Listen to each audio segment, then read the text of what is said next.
नमस्कार। हाम्रो खजुरा राम्रो खजुरा कार्यक्रमको पहिलो श्रृङ्खलामा यहाँहरूलाई हार्दिक स्वागत छ। म रुद्र सुवेदी।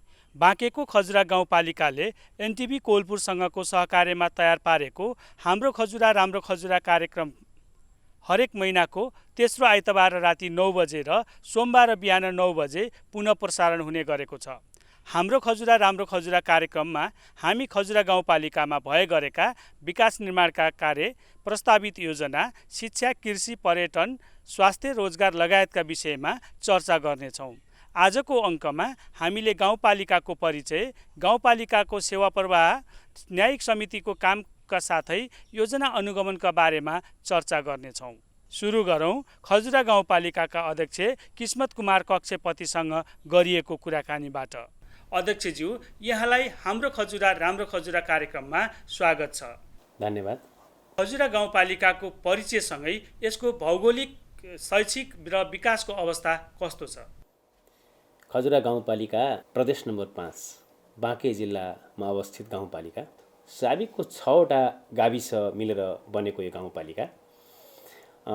यसको क्षेत्रफल 101.91 वर्ग किलोमिटर रहेको छ र यहाँ 55,003 जनसङ्ख्या छ, जसमा महिला 26,846 र पुरुष 28,159 गरेर 55,003 जनसङ्ख्या यहाँ रहेको छ।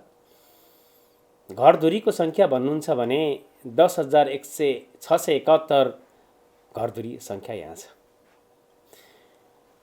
यसको पूर्व दिशामा जानकी गाउँपालिका रहेको छ। पश्चिममा बर्दिया जिल्ला बढियाताल गाउँपालिका रहेको छ। उत्तरमा बैजनाथ गाउँपालिका र दक्षिणमा भारतको सिमाना रहन्छ। यसरी 4 किल्लाभित्र खजुरा गाउँपालिका अवस्थित छ। र शिक्षाको क्षेत्रमा भन्नुहुन्छ भने यहाँ 65वटा विद्यालयहरू छन्। 65वटा विद्यालयमा संस्थागत विद्यालयहरू 18वटा छ भने सामुदायिक विद्यालय 30वटा छन् र मदरसा 17वटा छ। शैक्षिक क्षेत्रमै भन्नुहुन्छ भने खजुरा गाउँपालिकामा 2वटा नमुना माध्यमिक विद्यालय, एउटा ज्ञानोदय नमुना माध्यमिक विद्यालय, एउटा जनता नमुना माध्यमिक विद्यालय सन्तकुटी। एउटा नमुना माध्यमिक विद्यालयमा फेरि 2वटा प्राविधिक धारको विद्यालय हामीसँग छ।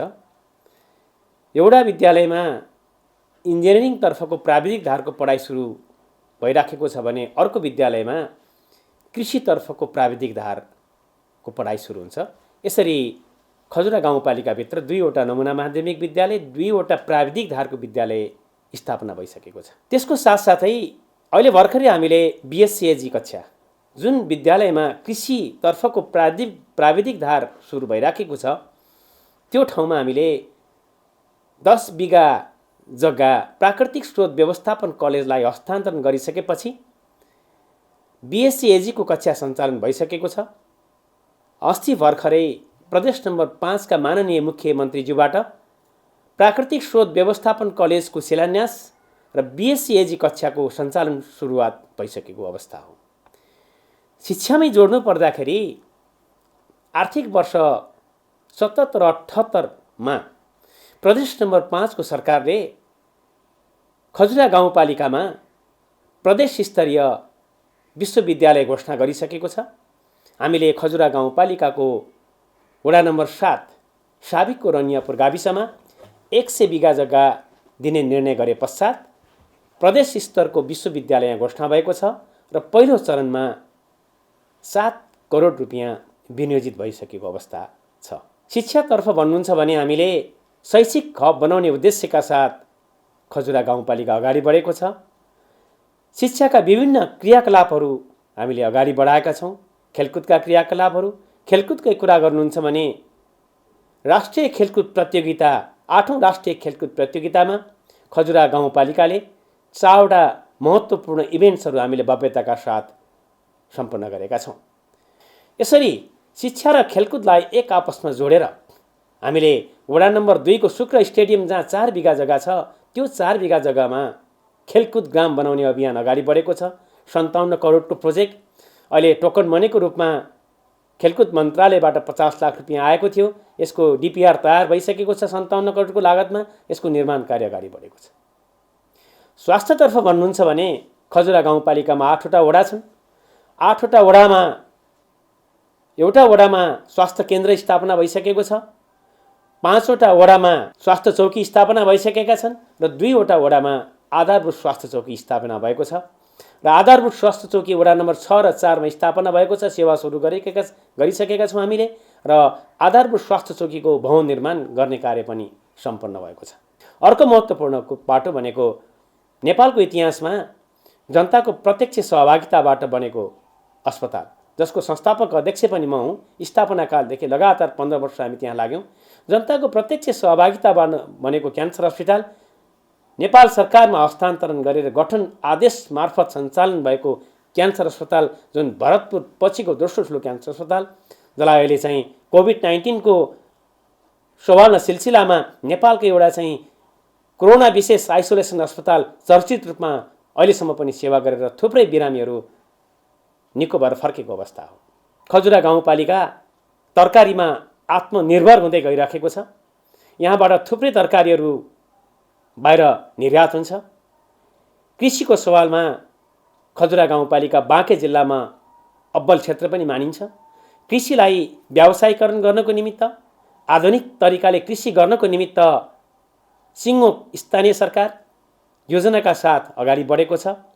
स्मार्ट कृषिदेखि लिएर ग्रिन सिटीका कुराहरू अगाडि आइराखेका छन्। ग्रिन सिटीको सवालमा ग्रिन सिटी भनेको एउटा व्यवस्थित सहरको परिकल्पना हो र ग्रिन सिटी अन्तर्गत यसको महत्त्वपूर्ण पाटो कृषिसँग पनि जोडिएको छ र United nation of south south cooperation र खजुरा गाउँपालिकाको बीचमा ग्रिन सिटीको सवालमा उज्बेकिस्तानको राजधानी तास्केन्टमा 2वटाको बीचमा सम्झौता पनि भइसकेको छ र कोभिड-19 ले गर्दाखेरि यसको क्रियान्वयनमा, यसको पाइलट प्रोजेक्टको सुरुवातमा हामी अलिकति पछाडि परेका छौँ। करिब पाइलट प्रोजेक्टको मोडालिटी फाइनल गरिसकेपछि हामी अगाडि बढ्नेछौँ। तपाईहरु निर्वाचित भएर आउँदाखेरिको पालिका र तपाईहरु निर्वाचित भएर अहिलेसम्म केही वर्ष बिताउनु पनि भयो, त्यो बीचमा चाहिँ के परिवर्तनहरू गर्नुभयो यहाँले?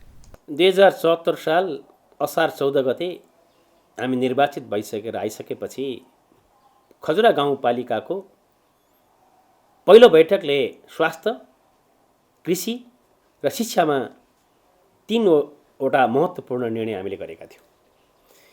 शिक्षामा हामीले आइसिटी विधि प्रयोग गरेर पठन पाठन सुरुवात गर्ने, कृषिमा बिउ बिजनमा कृषकलाई अनुदान दिने र स्वास्थ्यमा सामाजिक सुरक्षा भत्ता खाने वृद्धहरूलाई निःशुल्क स्वास्थ्य शिविर चलाउने, यो 3वटा महत्त्वपूर्ण निर्णय गरेर यी 3वटा निर्णयलाई कार्यान्वयन गरेर अगाडि बढ्दा खजुराले थुप्रै गौरवका योजनाहरू अगाडि पस्कँदै हामीले ती गौरवका योजनाहरूलाई परिपूर्ति गर्दै तपाईँ देख्नु भएको छ। हामी निर्वाचित हुनुभन्दा अगाडि खजुरा गाउँपालिकाभित्र कतै 1 मिटर पनि कालो पत्रेको काम भएको थिएन। अहिले हामीले प्रत्येक वर्ष 16 किलोमिटर कालो पत्रे गर्ने अभियानका साथ तपाईको 32 किलोमिटर बाटाहरू, पहिलो चरणमा वडा नम्बर 1, 2, 3, 4 मा 16 किलोमिटर, दोस्रो चरणमा 5, 6, 7, 8 मा 16 किलोमिटर, 32 किलोमिटर कालो पत्रे गर्ने कामहरू सम्पन्न भइसकेका छन्। अर्को गौरवको कुरा योजना भन्नुहुन्छ भने तपाईको शीत भण्डार यो चाहिँ प्रदेश सरकारको अनुदान र स्थानीय सरकारको सहभागितामा 7 करोडको लागतमा 1500 मेट्रिक टन क्यापेसिटीको शीत भण्डार निर्माण गर्ने कार्य खजुरा गाउँपालिकाको वडा नम्बर 5 को बीपी प्रतीक्षालय चोकमा काम अगाडि बढेको छ।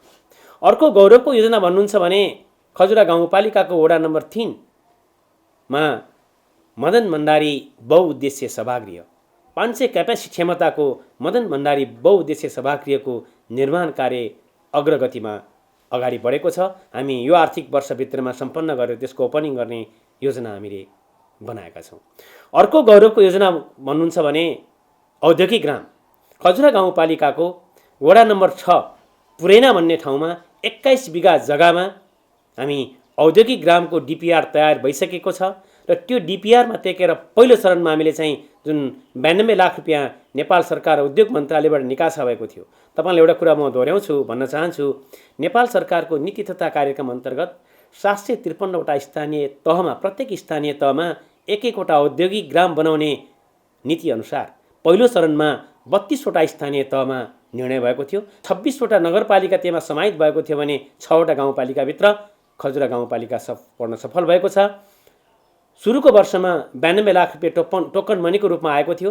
हामीले त्यो 21 बिघा जग्गामा निर्माण कार्य 12 मिटरको बाटोदेखि लिएर चौकीदार भवनदेखि लिएर त्यसका 21 बिघालाई तारबार गर्ने काम युद्ध स्तरमा अगाडि बढेको छ। यसको डिपिआर तयार भइसकेको छ। प्रदेश सरकारको सहयोगमा हामीले डिपिआर तयार गरेका छौँ।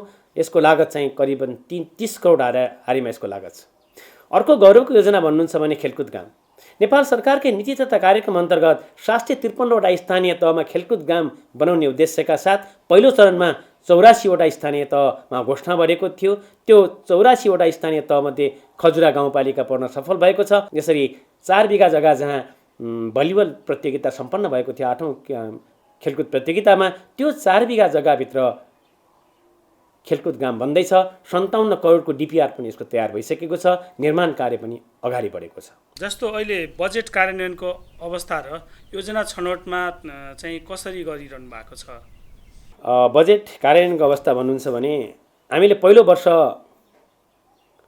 74 साल आषाढ 14 गते निर्वाचित भए पश्चात पहिलो वर्ष हामीले आधार वर्षको रूपमा लियौँ। पहिलो वर्ष हामीले ऐन बनाउने, विनियम बनाउने, कार्यविधि बनाउने, विचार गोष्ठी, अन्तर्क्रिया, अभिमुखीकरण कार्यक्रम यस्तोमा हामीले बितायौँ। र पहिलो वर्षमा उल्लेख्य रकम खर्च नभए तापनि 80% हाराहारीमा हामीले प्रथम वर्षमा पुँजीगत खर्च हामीले गरेका छौँ। दोस्रो वर्ष भन्नुहुन्छ भने हामीले खजुरेली जनतालाई प्रत्याभूति हुने हिसाब किताबले विकास निर्माणका कामहरू एजेन्डा लिएर अगाडि बढ्यो।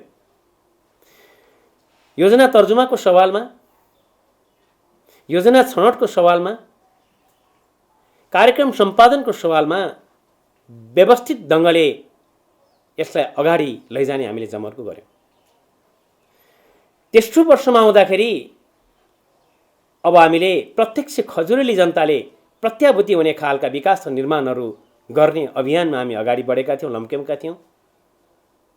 कोभिड-19 कोरोना भाइरस जुन चीनको युहान सिटीबाट सुरुवात भएको थियो, यो कोरोनाको सङ्क्रमणबाट विश्व अछुतो रहन सकेन।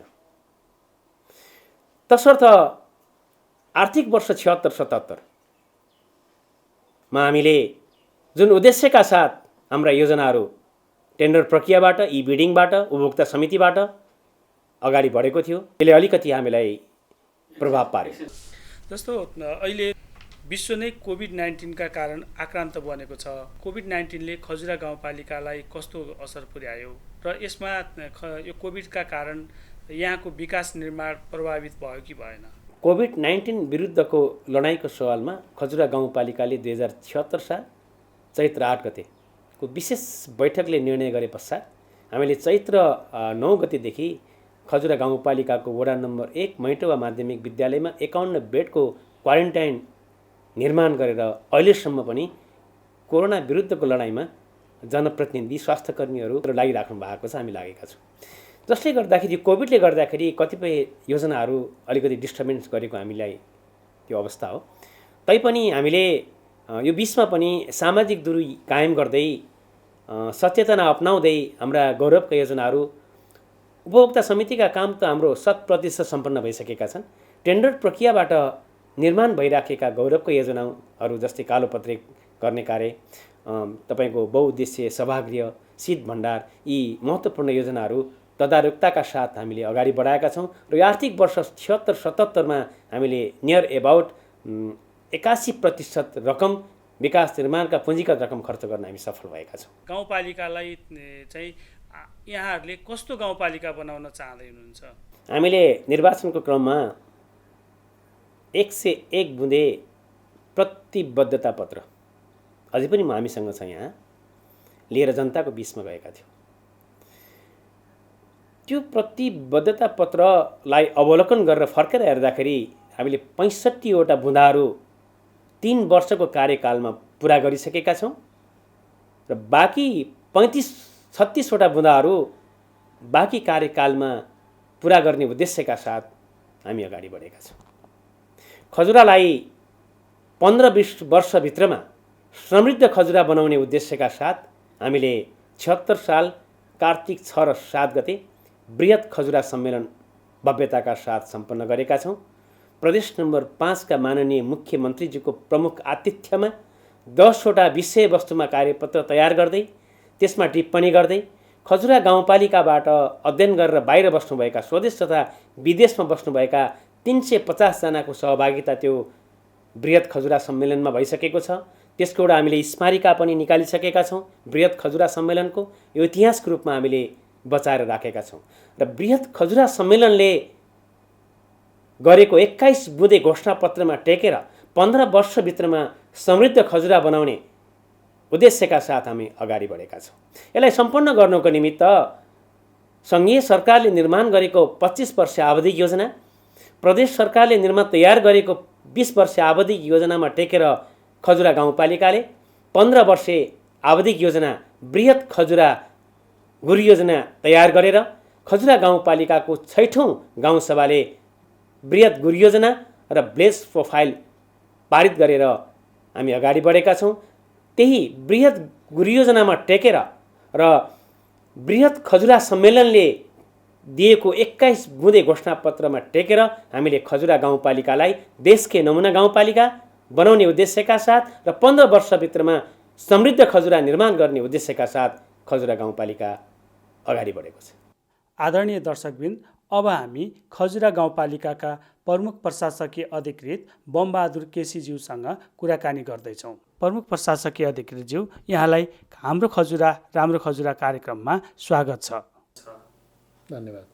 खजुरा गाउँपालिकाका नागरिकलाई यहाँहरूले कसरी सेवा प्रवाह गरिरहनु भएको छ? धन्यवाद एनटिभी कोलपुरलाई।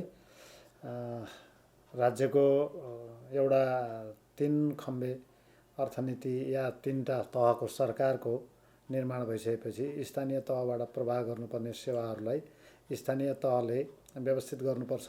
कसरी गर्न सकेको होला भन्ने जिज्ञासा स्वरूप आएको प्रश्नको उत्तर को स्वरूपमा हामी खजुरा गाउँपालिकामा अहिले म आएको 2 वर्ष भयो। वास्तवमा हामी अहिले यो 2 वर्ष बीचमा पनि कर्मचारी समायोजनको पाटो, त्यसपछि गएर अनि अलिकता अनुभवको चाहिँ सेरोफेरोमा रहेर हामीले चाहिँ सेवा कसरी गर्ने भन्ने कुरा गऱ्यौँ। अब सबैले सुशासनको एउटा चाहिँ ठुलो आशा अपेक्षा गरेको हुन्छ। त्यो ठुलो आशा अपेक्षा चाहिँ जनप्रतिनिधिहरूले जगाइदिनु भएको छ। त्यो आशा अपेक्षालाई पुरा गर्ने हिसाबमा हामी अगाडि अहोरात्र खट्यौँ। जनप्रतिनिधिहरूले गर्ने कुराको आधारमा पनि अब कर्मचारीको व्यवस्थापन गर्दै सेवा चाहिँ घर दैलोसम्म पुर्याउने हिसाबले हामी गयौँ। जस्तो शिक्षाको क्षेत्रमा, स्वास्थ्यको क्षेत्रमा, महिला बालबालिकाको क्षेत्रमा, त्यसपछि गएर पशु कृषि जस्ता प्राविधिक कामहरू र जो जनताको घर दैलोका सेवा छन् तिनीहरूको क्षेत्रमा, सुशासन कायम गर्ने क्षेत्रमा, यो क्षेत्रमा हामीले कर्मचारीहरूलाई कसरी चाहिँ परिचालन गर्ने भन्ने हिसाबबाट हामीले यसलाई चाहिँ हेऱ्यौँ र कर्मचारीहरूलाई त्यही अनुसारको चाहिँ व्यवस्थापन गऱ्यौँ। कर्मचारी समायोजनको चाहिँ ठुलो अलिकता चाहिँ तालमेल नमिल्दाखेरि पनि कति समस्या हामीले चाहिँ झेल्यौँ। कहीँ कर्मचारी कुनै दरबन्दी बढी हुने, कुनै दरबन्दी कम हुने, त्यस्तो चाहिँ समस्या झेल्यौँ। फेरि पनि अहिले यो 3 वर्ष गाउँपालिका बनेकोदेखि यताको 3 वर्षको पिरियडमा कम्तीमा पनि सेवा दिने कुराहरूमा गुनासो अत्यन्त कम गर्न हामी सफल भयौँ। खजुरा गाउँपालिकामा प्राविधिक लगायतको जनशक्तिको अवस्था कस्तो छ? हामी अलि भाग्यमानी भन्नुपर्छ। हामी कहाँ चाहिँ जनप्रतिनिधिहरूको त्यस्तो दबाब चाहिँ हामीसँग रहेन। हामीले त्यो बेहोर्नु परेन। किनभने कर्मचारीहरू चाहिँ जति सक्दो हुन्छ कर्मचारीहरूले पूर्ति गर्ने हिसाबले सहयोग नै पायौँ। र पनि बरु के भयो भने अब तराईको जिल्ला भएर होला माथिबाट चाहिँ पठाउने कर्मचारीहरू बढी नै पठाउने प्रयास पनि भयो। धेरै कर्मचारीहरू यहाँ सकिन्न, दरबन्दी अनुसारले चाहिँ पठाइदिनु पर्यो भन्ने हामीले चाहिँ रोक्नु पर्यो बरु। तर केही विषयगत सेवाहरू हामीले चाहिँ दिनुपर्ने थियो, ती क्षेत्रमा चाहिँ कर्मचारी पठाइदिएन। दरबन्दी पनि हामीले चाहिँ छुट्टै राखिदिएन। अब जस्तो कानुनको हिसाबले चाहिँ दरबन्दी राखिदिनु पर्थ्यो, कानुनी पाटोबाट चाहिँ हामीले हेर्नु पर्थ्यो। राजस्वको क्षेत्रमा काम गर्ने कर्मचारी हामीलाई आवश्यक थियो। न्यायिक समिति हाम्रो चाहिँ छ, त्यो न्यायिक समिति चाहिँ पूर्ण रूपमा हामीले कार्यान्वयन गर्न सकिरहेका छैनौँ। त्यो क्षेत्रमा चाहिँ कर्मचारी आवश्यक छ। यो केही यावत कुरा जस्तो अब कृषिमा प्रत्येक वडा 8वटा वडा छ, प्रत्येक वडामा चाहिँ प्राविधिक कृषि प्राविधिक पठाउनु पर्ने अवस्था छ। त्यस्तै गरेर पशु सेवाको क्षेत्रमा चाहिँ काम गर्दाखेरि प्रत्येक वडामा चाहिँ पशु प्राविधिकहरू पठाउनु पर्ने अवस्था छ। त्यो बेलामा ती कर्मचारीहरूको कमी भएको महसुस भयो र एक स्थानीय त एक प्राविधिक पठाएको पहिलाको जुन 5 जना हामी यहाँ थिए, ती 5 जनालाई अहिले 50% 50 केन्द्रले 50 चाहिँ स्थानीय तहले बेहोर्ने गरी फेरि तिनीहरूलाई नै कन्टिन्यू गर्ने कुरो छ र प्रदेशले कानुन अधिकृत पठाउने भनेको छ अहिलेलाई। त्यसपछि गएर यो कृषि अधिकृत पनि प्रदेशले चाहिँ बेहोरिदिने भन्ने कुरा चाहिँ भएको छ। खजुरा गाउँपालिकामा राष्ट्र सेवक कर्मचारी र जनप्रतिनिधि बीचको सम्बन्ध कस्तो रहेको छ? राजनीतिले चाहिँ आफ्नो क्षेत्र हुन्छ, राजनीतिको चाहिँ नीतिगत क्षेत्र हुन्छ, प्रशासनको कार्यान्वयनको क्षेत्र हुन्छ। त्यसैले यी दुईवटा कार्यान्वयनको क्षेत्र सकेसम्म चाहिँ नेतृत्वले बुझिदियो भने र कर्मचारी नेतृत्व र राजनीतिक नेतृत्वले बुझिदियो भने काम गर्न सजिलो हुन्छ।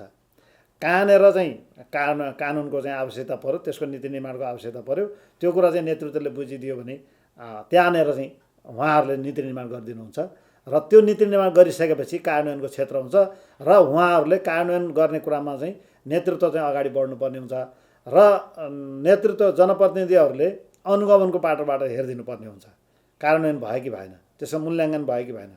अब जहाँनिर हामीसँग प्रेसरको कुरा रह्यो कि रहेन, दबावको कुरा रह्यो कि रहेन, सम्बन्ध केही भयो कि भएन भन्ने कुरा त जगजाहेर छ। म 2 वर्षसम्म अब निर्विवाद ढङ्गले म बसिरहेको छु। यही नै प्रमाण हो कि हामीसँग यहाँ स्थायित्व छ कर्मचारीको, त्यस्तो अस्थायित्व पनि रहेन। म अहिले बसेँ, अब त्यही हिसाबले कर्मचारीहरूको बिचमा उथुलपुथुल हुने खालको चाहिँ समस्या नआउला, अब आएको पनि छैन। अहिलेसम्म सुमधुर सम्बन्ध छ, हामीले काम गरिरहेका छौँ। आदरणीय दर्शकबिन, अब हामी खजुरा गाउँपालिकाका उपाध्यक्ष एकमाया विकज्यूसँग कुराकानी गर्दैछौँ। उपाध्यक्षज्यू, यहाँलाई कार्यक्रम हाम्रो खजुरा राम्रो खजुरामा स्वागत छ। धन्यवाद। उपाध्यक्षज्यू, योजना अनुगमन र विकासको गति कसरी बढेको छ? योजनाहरूको अनुगमन खजुरा गाउँपालिका आफैले बनाएका योजनाहरूको चाहिँ यो स्थानीय सरकार सञ्चालन ऐनले व्यवस्था गरेको अनुसार चाहिँ उपाध्यक्ष वा उपप्रमुख चाहिँ यसको संयोजक हुने व्यवस्था छ। त्यसै अनुसार हामीले योजनाको अनुगमनहरू गर्ने गर्छौँ। गत आर्थिक वर्षमा टेन्डरबाट भएका योजनाहरूको पनि अनुगमन गर्नुपर्ने हुन्छ र प्रदेशका सङ्घको र स्थानीयको तिनै तहका योजनाहरूको हामी अनुगमन गर्छौँ र अनुगमन गरिरहँदाखेरि देखिएका समस्याहरू अहिलेसम्म खास गरी यो टेन्डर प्रक्रियाबाट भएका योजनाहरू चाहिँ त्यति बलिया चाहिँ देखेका छैनन्। त्यो कम्तीमा पनि 13 महिनासम्म यो स्थानीय तहलाई हस्तान्तरण नगरेसम्म चाहिँ त्यसको जिम्मेवारी उसैको हुने भएको भएर यस वर्ष हामीले त्यो योजनालाई चाहिँ फेरि पुनर्निर्माण गर्ने भनेर भनेका छौँ। हामीले सबै खास गरिकन सानादेखि ठुलासम्मका योजनाहरूलाई चाहिँ हेर्ने गर्छौँ। हेर्दाखेरि चाहिँ त्यो सिस्टममा चाहिँ प्राविधिकहरू पनि हामी सँगसँगै हुन्छन् र यहाँको खजुरा गाउँपालिकाको प्रशासन, योजना प्रमुख लगायतको हामी सबैसँगै हुन्छौँ र प्राविधिकले त्यो इस्टिमेट गरेको र लागत अनुसारको यो त्यो सम्पन्न भयो कि भएन भनेर हामी प्राविधिकलाई चाहिँ सोध्ने गर्छौँ र प्राविधिकले तत्कालै त्यहाँ हेर्छ र हेरिसकेर त्यो मापदण्ड पुगेको छैन भनेपछि उसलाई फेरि पुनः हामी टाइम दिन्छौँ र टाइमभित्र पनि उसले चाहिँ त्यो काम राम्रो गर्न सकेन भने उसको लागत मूल्य घटाएर चाहिँ बिल पास गर्ने गरेका छौँ। यहाँ न्यायिक समितिको संयोजक पनि हुनुहुन्छ। न्यायिक समितिले कसरी कार्य सम्पादन गर्दै आएको छ? खास गरी कस्ता खालका मुद्दा न्यायिक समितिमा आउने गरेका छन्? सुरुको वर्षमा चाहिँ अलिक कठिन थियो, किनभने हामीसँग स्थानीय सरकार सञ्चालन ऐनको परिच्छेद 8 को दफा 47(1) चाहिँ न्यायिक समितिले निर्णय गर्न पाउने भनेर भनेको छ भने 2 ले चाहिँ मेलमिलापकर्ताहरूबाट चाहिँ यो विवाद समाधान गर्ने भनेर भनेको छ। त्यसो भएको कारणले गर्दाखेरि अघिल्लो वर्ष हामीसँग चाहिँ मेलमिलापकर्ताहरूलाई तालिम दिनुपर्ने, उनीहरूको छनौट गर्नुपर्ने, मेलमिलाप केन्द्र स्थापना गर्नुपर्ने त्यस्तो प्रक्रियाहरूमा हामी पुगिसकेका थिएनौँ। त्यो वर्ष चाहिँ 120 वटा विवादहरू हामी कहाँ दर्ता भएको थियो। त्यो 120 मध्ये हामीले 44 वटा कति विवादहरू चाहिँ समाधान गरेका थियौँ। अनि अरू सबै अर्को वर्ष अल्याइ गरेर लगाएका थियौँ।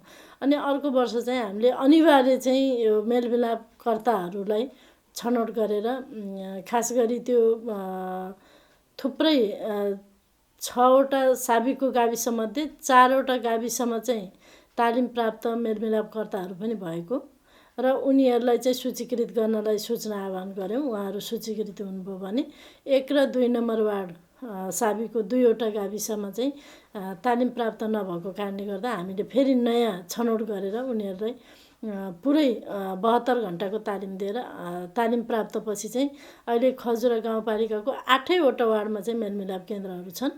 अहिलेको हकमा कुरा गर्दाखेरि चाहिँ खजुरा गाउँपालिकामा न्यायिक समितिमा त्यति धेरै चाप चाहिँ छैन, किनभने सबै सम्बन्धित वडामा नै मेलमिलाप केन्द्रमा चाहिँ विवादहरू दर्ता हुने भएको भएर हामीलाई त्यति धेरै अहिले चाहिँ विवाद धेरै आउने क्रम चाहिँ वडामै छ।